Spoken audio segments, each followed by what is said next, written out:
Hello all you freedom-loving people. Welcome to another episode of Front Page. I'm your host, Scott Cameron Goulet. Monday was the first business day after the New York judge handed down the massive fine to President Trump. Now, President Trump has begun the appeals process.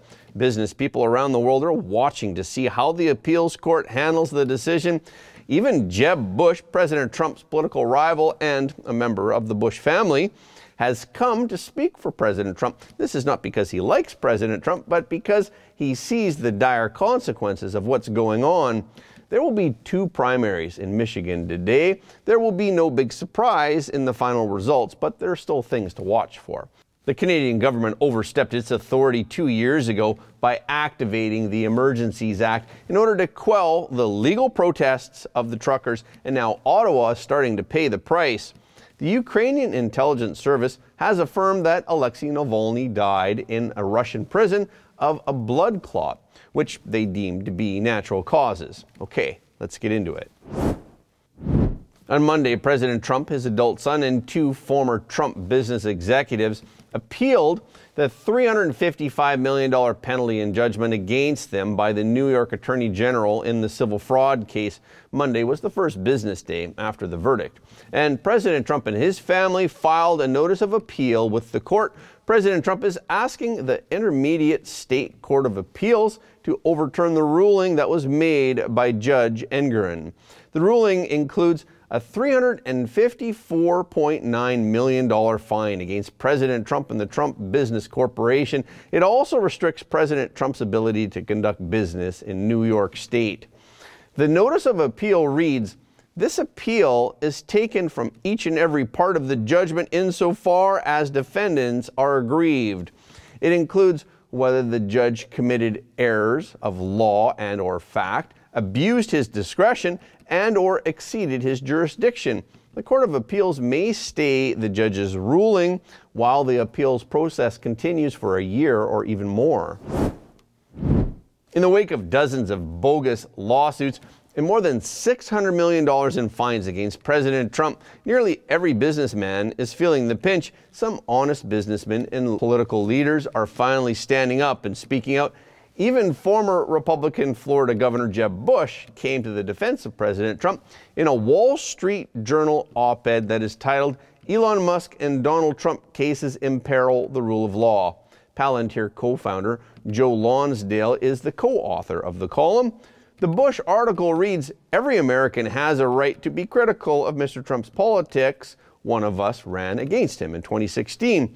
But equality before the law is precious, and these rulings represent a crisis, not only for the soundness of our courts, but for the business environment that has allowed the U.S. to prosper. If these rulings stand, the damage could cascade through the economy, creating fear of arbitrary enforcement against entrepreneurs who seek public office or raise their voices as citizens in a way that politicians dislike."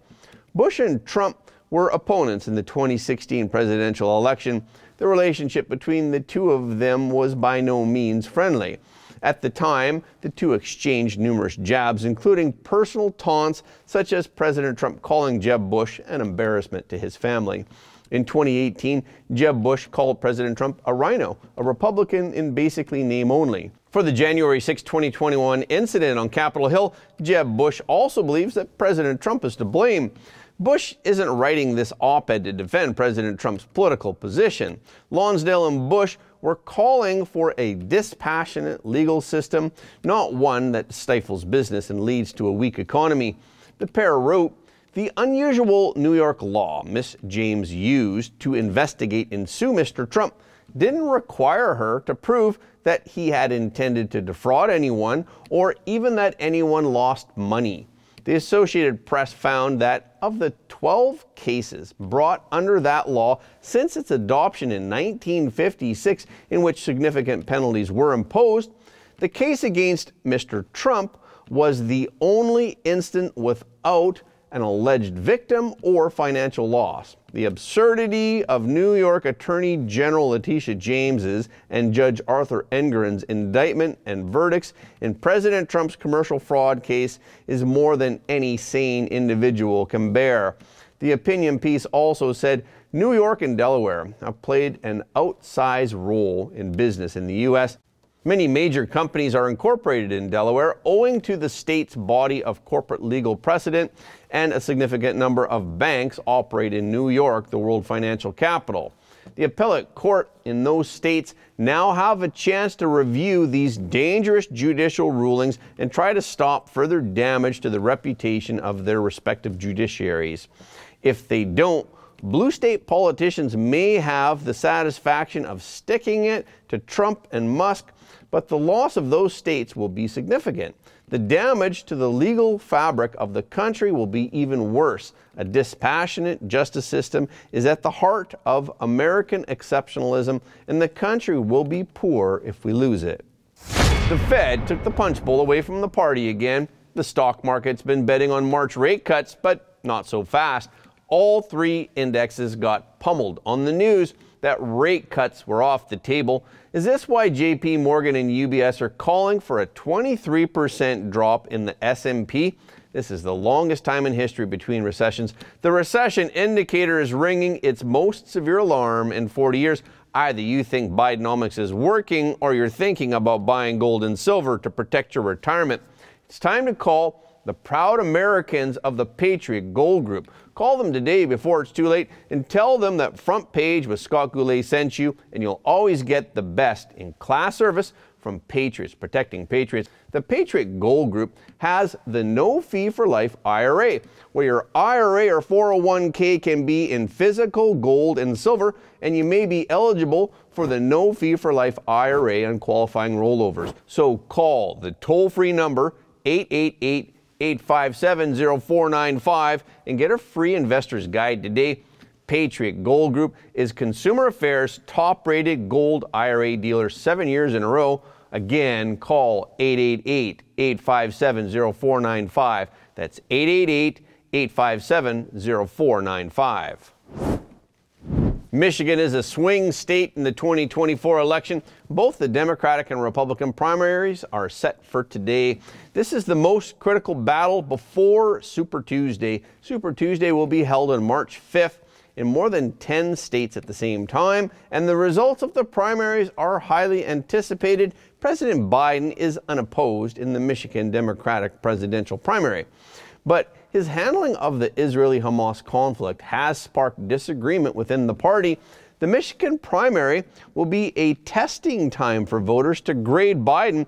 Voters in Michigan have the option of choosing uncommitted in the primary. This option is seen by some Democrats as an opportunity to cast a protest vote against Biden. If the uncommitted option gets more than 10% of the vote, it will be a warning sign for Biden that the election is not going well. This will reveal that the Democratic core voters will not blindly vote for Biden this November. But what's going to be interesting is definitely the Republican primary race. Nikki Haley held a campaign event in Oakland County on February 25th and another in Grand Rapids on February 26th. Both areas are characterized by high population density. Different lines of Republicans gathered, along with a large number of independent voters. However, in most areas of Michigan, voters are overwhelmingly in favor of President Trump. It's expected to end with another big win for President Trump, with polls showing President Trump with a commanding lead in Michigan. The national media is paying particular attention to this duel because the Michigan Republican Party is not cohesive within itself. More of Michigan's 55 delegates to the Republican National Convention, the RNC, will be awarded through the caucus process than through the primary vote. 39% will be awarded through the caucus process, as opposed to just 16% through the primary vote. President Trump's national average approval rating is now at its highest level since the 2022 midterm elections. The Real Clear Politics polling average shows that 42.1% of voters say that they have a favorable opinion of President Trump, up from 36% in December of 2022. On the contrary, voters' favorability of Biden has reversed in recent months. Currently, Biden's favorability stands at 39.8%, which still seems pretty high to me. They say that in the early days of his presidency, Biden's favorability had surpassed that of President Trump. That's what some polls said anyway. Voter favorability shows the strength of a candidate and how much room there is for the two candidates to increase their support on the ballot. However, the combined favorability ratings of the two major candidates are near an all-time low of about 82%. At least 18% of voters are either dissatisfied or they have not made up their choice yet. How these people will vote in the end may affect the results of the election. Biden is under increasing pressure to find a solution to Israel's war with Hamas and to reach a permanent ceasefire. Biden said on Monday that he hopes a ceasefire between Israel and Hamas will begin next Monday. The two sides of the conflict are currently negotiating in Qatar, and it appears to be on the verge of reaching a truce and a hostage release agreement. Negotiators from the United States, Egypt, and Qatar have been working to broker a ceasefire that would see Hamas free some of the dozens of hostages that it holds in exchange for the release of Palestinian prisoners and a 6-week halt in fighting and an increase in aid deliveries to Gaza. Israel and Hamas sent separate representatives to the so-called proxy talks, where they met separately with the mediators in the same city. This is at least a positive message that the talks may have made unprecedented progress. Biden said that Israel has agreed to pause its offensive during the upcoming Muslim holy month of Ramadan if a deal is reached to release some hostages held by Hamas. Biden said in an interview with NBC, Ramadan's coming up, and there has been an agreement by the Israelis that they would not engage in activities during Ramadan as well in order to give us time to get all the hostages out. The start of Ramadan, which is expected to be around March 10th, is seen as an unofficial deadline for a deal. In separate comments on the same day, Biden said that he hoped a ceasefire deal could take effect by next week. But on Tuesday, both Israel and Hamas downplayed the idea that a breakthrough was imminent. Israeli officials said Biden's comments were unexpected and not coordinated with the Israeli leadership. A Hamas official downplayed any sense of progress, saying that the organization would not ease up on its demands. An unnamed Israeli official said that Israel wanted an immediate agreement, but Hamas continued to make excessive demands. Israel insists that female soldiers must be among the first hostages released under any truce agreement. A main organizer of the Freedom Convoy in Canada is suing the Canadian federal government for using the Emergencies Act to freeze his bank accounts. Chris Barber owns a trucking company in southwestern Saskatchewan in Canada. In 2022, Barber and Tamara Licht of Medicine Hat, Alberta, led protests against COVID-19 vaccine mandates. The protests brought down Ottawa and major border crossings to a deadlock. On February 14th of that year, Ottawa invoked the Emergencies Act. The government also instructed banks to freeze the assets of participants. All of Barber's personal and business bank accounts were frozen the next day without prior notice. Barber was unable to withdraw cash, make deposits, or use his credit cards. And automatic payments were also stopped. One account was frozen for 9 days and the other account was frozen until the following month. As a result, Barber had no access to daily necessities such as food, fuel, or medicine. This resulted in delinquent payments as well as defaults on loans and credit card bills, damaging Barber's credit score. His application for business financing continues to be denied, and he has been told that his bank account will be marred indefinitely. He filed a statement of claim in Saskatoon Superior Court last week. He alleges that the federal government's invocation of the Emergencies Act constitutes an abuse of power. The Canadian Civil Liberties Association took the federal government to court. A few weeks ago, a federal court judge ruled that the federal government's use of the Emergencies Regulation Act to end the protests violated constitutional rights. A spokesman for Alexei Navalny said over the weekend that Navalny's body had been returned to his mother 9 days after his death. After announcing the death of Navalny, the Russian prison authorities delayed returning his body to his family. Navalny's family and supporters have been working to retrieve his body. Navalny's mother remained in the small Arctic town of Salakard for more than a week until she was able to obtain her son's body. The death certificate issued by the authorities indicates that he did die of natural causes. The claims of the Russian authorities have been widely challenged, including by Western authorities. However, Kirill Budanov, the head of Ukraine's defense intelligence, said on February 25th that as far as Ukrainian intelligence knows, Navalny did die of a blood clot.